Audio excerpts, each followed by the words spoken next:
नमस्कार, आप देख रहे हैं आवाज इंडिया, देश की सबसे भरोसेमंद आवाज। मैं हूं प्रीति। शुरुआत करते हैं आज की बड़ी खबरों के साथ, लेकिन सबसे पहले एक नजर डालते हैं आज के हेडलाइंस पर। भारत चीन को अमेरिकी की धमकी, रूस से व्यापार किया तो सेकेंडरी सेक्शन झेलो। ईरान के हालात बिगड़े, भारतीय दूतावास ने यात्रा से बचने की दी चेतावनी। 1.4 करोड़ बच्चे वैक्सीन से वंचित, WHO ने भारत समेत 9 देशों पर जताई चिंता। अंतरिक्ष लौटे भारतीय गगनयात्री शुभांशु शुक्ला, देश में जश्न का माहौल। एससीओ सम्मेलन में मोदी पुतिन की एंट्री तय, बीजिंग में बड़ा कूटनीतिक मंच तैयार। अब खबरें विस्तार से। नाटो प्रमुख मार्क रट ने अमेरिका में चेतावनी दी है कि अगर भारत, चीन और ब्राजील ने रूस से व्यापार जारी रखा तो उन पर कड़े सेकेंडरी सेक्शंस लगाए जा सकते हैं। ट्रंप ने 50 दिन में शांति समझौता न होने पर रूस के निर्यात पर 100% टैरिफ की धमकी दी है। रट ने बीजिंग, दिल्ली और ब्राजील को चेता है कि अगर आप पुतिन पर दबाव नहीं डालते तो खामियाजा भुगतना पड़ेगा। अमेरिका और यूरोप मिलकर यूक्रेन को मिसाइल, हवाई रक्षा जैसे हथियार देंगे, जिनका खर्च यूरोप उठाएगा। ट्रंप की इस रणनीति पर अमेरिकी सीनेटरों ने भी मतभेद है। कुछ इसे समय देने के खिलाफ है। नाटो और यूक्रेन के सैन्य अधिकारी मिलकर लंबी दूरी के हथियारों की योजना बना रहे हैं। यूरोप अब यूक्रेन को शांति वार्ता में मजबूत स्थिति में लाने की तैयारी कर रहा है। इस घटनाक्रम ने वैश्विक कूटनीति को फिर एक बार युद्ध और शांति की दो राहों पर ला खड़ा किया है। ईरान स्थित भारतीय दूतावास ने बुधवार को यात्रा परामर्श जारी किया है। भारतीय नागरिकों को ईरान की अनावश्यक यात्रा से बचने की अपील की गई है। पिछले कुछ हफ्तों में वहां सुरक्षा हालात बिगड़े हैं, इसी वजह से ये एडवाइजरी आई है। दूतावास ने सोशल मीडिया पर लिखा कि मौजूदा हालात को ध्यान में रखते हुए फैसला ले लिया है। जो भारत पहले से ईरान में है उनके लिए वापस लौटने के विकल्प भी बताए गए हैं। उन्हें व्यावसायिक उड़ानों और नौका सेवाओं के जरिए सुरक्षित निकासी की सलाह दी गई है। ये परामर्श उस वक्त आया जब मध्य एशिया में तनाव बढ़ता दिख रहा है।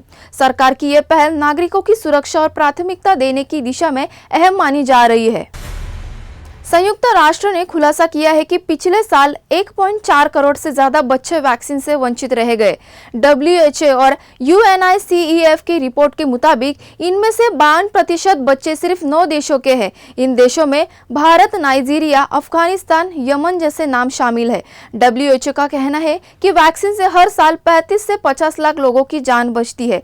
डोनाल्ड ट्रंप द्वारा WHO की फंडिंग रोके जाने से वैक्सीनेशन कार्यक्रम प्रभावित हुआ है। खसरे जैसी बीमारियों के मामले फिर से बढ़ने लगे हैं। 2024 में खसरे के 1.25 लाख से ज्यादा मामले दर्ज हुए, जो 2023 से 2 गुने हैं। विशेषज्ञों ने चेता है कि अगर यही हाल रहा तो दशकों की मेहनत पर पानी फिर जाएगा।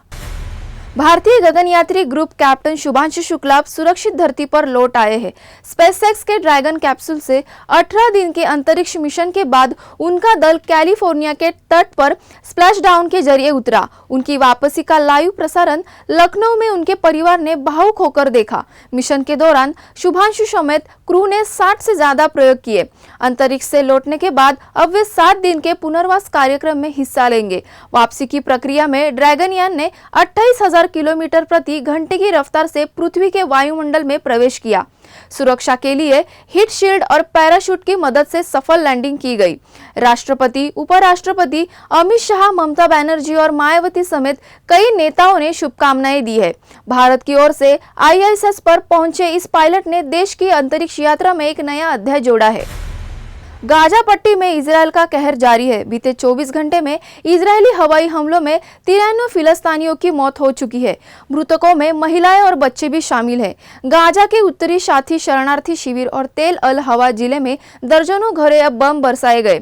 एक ही परिवार के 19 लोग एक हमले में मारे गए, जिसमें 8 महिलाएं और 6 बच्चे शामिल हैं। शिफा अस्पताल के अधिकारियों के मुताबिक हालत भयावह है और बम ऐसे गिर रहे हैं जैसे ओले पड़ रहे हैं। इजरायली सेना ने इस पर अब तक कोई टिप्पणी नहीं दी है। बता दें कि 7 अक्टूबर 2023 को हमास ने इजरायल पर हमला किया था, जिसके जवाब में ये लड़ाई शुरू हुई थी। अब तक गाजा में 58,000 से ज्यादा लोगों की मौत हो चुकी है और हालात दिन ब दिन बिगड़ते जा रहे हैं। यहाँ वक्त हो चुका है एक छोटे से ब्रेक का।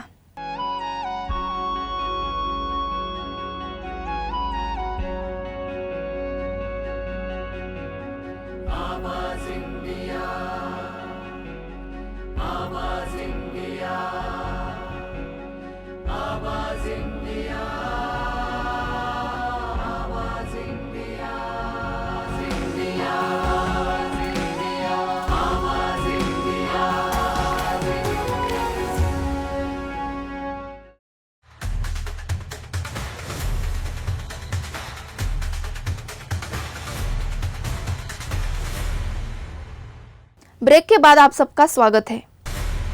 बीजिंग के तियानजिन शहर में शंघाई सहयोग संगठन यानी एससीओ सम्मेलन का दूसरा और बड़ा चरण अगले महीने होने जा रहा है। इस मुख्य शिखर सम्मेलन में प्रधानमंत्री नरेंद्र मोदी और रूस के राष्ट्रपति व्लादिमीर पुतिन के शामिल होने की संभावना जताई जा रही है। सम्मेलन का आयोजन 31 अगस्त से 1 सितंबर तक होगा। मंगलवार को चीन के विदेश मंत्री वांग यी ने इसकी पुष्टि की है। इससे पहले विदेश मंत्रियों की बैठक में भारत के एस जयशंकर, रूस के सर्गेई लावरोव, पाकिस्तान के इस्काहार डार और ईरान के अब्बास अरागची शामिल हुए थे। जयशंकर ने इस दौरान राष्ट्रपति शी जिनपिंग से मुलाकात की और एलएसी पर शांति बनाए रखने की बात दोहराई।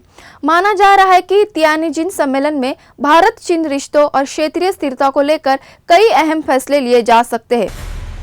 बिहार में विधानसभा चुनाव की हलचल तेज हो गई है। सभी पार्टियां सक्रिय हो गई है। एमआईएम प्रमुख असदुद्दीन ओवैसी ने अकेले चुनाव लड़ने का संकेत दिया है। महागठबंधन में शामिल होने की उनकी इच्छा को नजरअंदाज कर दिया गया है।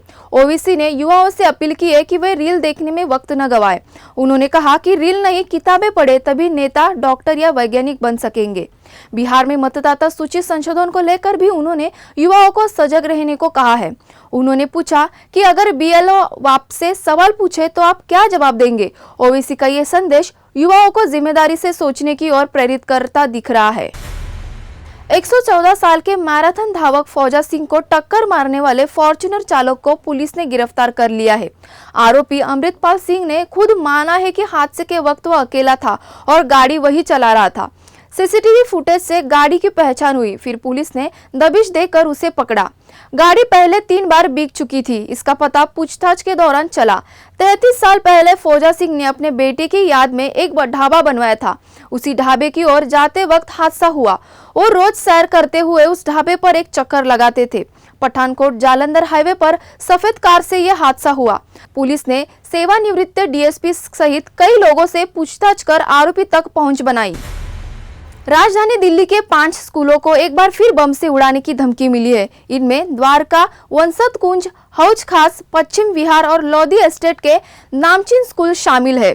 बम की धमकी मिलते ही सभी स्कूल खाली कराए गए और जांच टीमों को मौके पर बुलाया गया। 3 दिन में 10 स्कूलों और एक कॉलेज को ऐसे धमकी भरे ईमेल मिल चुके हैं। मंगलवार को भी डीयू और द्वारका के स्कूलों को बम से उड़ाने की धमकी मिली थी। सोमवार को भी चाणक्यपुरी और द्वारका के 2 स्कूलों को ऐसे ही धमकी मिली थी। अब तक किसी भी स्कूल में कोई विस्फोटक नहीं मिला है। पुलिस इसे शरारत मान रही है, लेकिन हर सूचना को गंभीरता से लिया जा रहा है। सुप्रीम कोर्ट आज कन्हैया लाल हत्याकांड पर आधारित फिल्म उदयपुर फाइल्स की रिलीज को लेकर अहम सुनवाई करेगा। फिल्म पर रोक लगाने की मांग उस आरोपी ने की है जो खुद इस मामले में नामजद है। आरोपी मोहम्मद जावेद ने याचिका दाखिल कर कहा है कि फिल्म से निष्पक्ष सुनवाई प्रभावित हो सकती है। फिल्म निर्माताओं की याचिका भी सुप्रीम कोर्ट में सूचीबद्ध है, जिन्होंने दिल्ली हाईकोर्ट से स्टे को चुनौती दी है।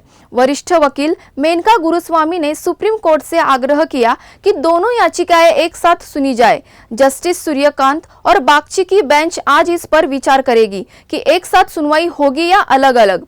फिल्म पर रोक लगे या नहीं, इस पर आज की सुनवाई में बड़ा संकेत मिल सकता है। ये मामला अब फिल्म की अभिव्यक्ति और न्याय की निष्पक्षता के बीच संतुलन का बना गया है। कियारा आडवाणी और सिद्धार्थ मल्होत्रा के घर खुशियों की दस्तक हुई है। 15 जुलाई की रात कियारा ने एक बेटी को जन्म दिया है। 4 महीने पहले ही उन्होंने प्रेगनेंसी की घोषणा की थी। अब फैंस सोशल मीडिया पर उन्हें जमकर बधाइयां दे रही है। इसी बीच कियारा का एक पुराना इंटरव्यू फिर से वायरल हो रहा है, जो उन्होंने फिल्म गुड न्यूज के प्रमोशन के दौरान दिया था। उस इंटरव्यू में उन्होंने कहा था कि अगर उन्हें बेटी होती है तो उसमें करीना कपूर की 3 क्वालिटीज देखना चाहेंगी: उनका कॉन्फिडेंस, एक्सप्रेशन और ऑरा। यही नहीं, कियारा ने बताया था कि वो 2 हेल्दी बच्चे चाहती है, एक लड़का और एक लड़की।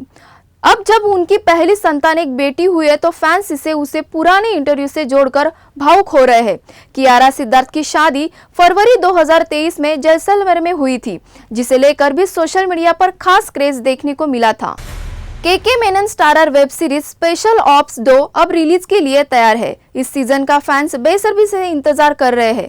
पहले इसकी रिलीज डेट आगे बढ़ा दी गई थी, लेकिन अब मेकर्स ने आधिकारिक घोषणा कर दी है कि स्पेशल ऑप्स सीजन 2 18 जुलाई को जियो हॉटस्टार पर स्ट्रीम होगी। इस बार कहानी में एआई तकनीक, साइबर अटैक और इंटरनेशनल मिशन जैसे कई नए पहलू जोड़ने वाले हैं। के मेनन ने एक बार फिर रॉ अधिकारी हिम्मत सिंह के किरदार में नजर आएंगे। वहीं इस सीजन में प्रकाश राज, ताहिर राज भसीन जैसे नए चेहरे भी शामिल हैं। साथ ही सयामी खेर, करण ठक्कर और विनय पाठक जैसे पुराने किरदार भी अपनी दमदार मौजूदगी दिखाएंगे।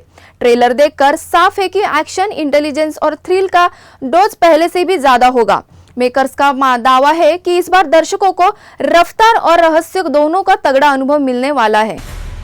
अजय देवगन की बेटी निशा देवगन का एक डांस वीडियो सोशल मीडिया पर जमकर वायरल हो रहा है। उन्होंने अपनी दोस्त औरी के साथ फिल्म सन ऑफ सरदार 2 के गाने पहला तू दूजा तू पर रील बनाई है। इस वीडियो में दोनों हल्के फुल्के अंदाज में हुक स्टेप करते नजर आ रहे हैं, लेकिन एक्सप्रेशन और डांस स्टेप बेहद ही सामान्य है। यही वजह है कि फैंस ने मजेदार रिएक्शन देने शुरू कर दिए हैं। किसी ने लिखा पापा का करियर खतरे में, तो किसी ने तंज कसते हुए कहा ये वीडियो देखकर अजय देवगन आपको 2 कॉपीराइट नोटिस भेज सकते हैं। वही कुछ यूजर्स ने इसे अब तक का सबसे मनोरंजक वीडियो बताया। बता दे कि सन ऑफ सरदार 2 25 जुलाई को रिलीज होने जा रही है, जिसमें अजय देवगन के साथ मृणाल ठाकुर, रवि किशन और नीरू बाजवा नजर आएंगे। निशा भले ही फिल्मों में नहीं आई, लेकिन उनकी हर सोशल मीडिया एक्टिविटी सुर्खियों में रहती है। फिलहाल आवाज इंडिया समाचार में इतना ही। जुड़े रहिए आवाज इंडिया के साथ। जल्द होगी आपसे फिर मुलाकात, तब तक के लिए नमस्कार।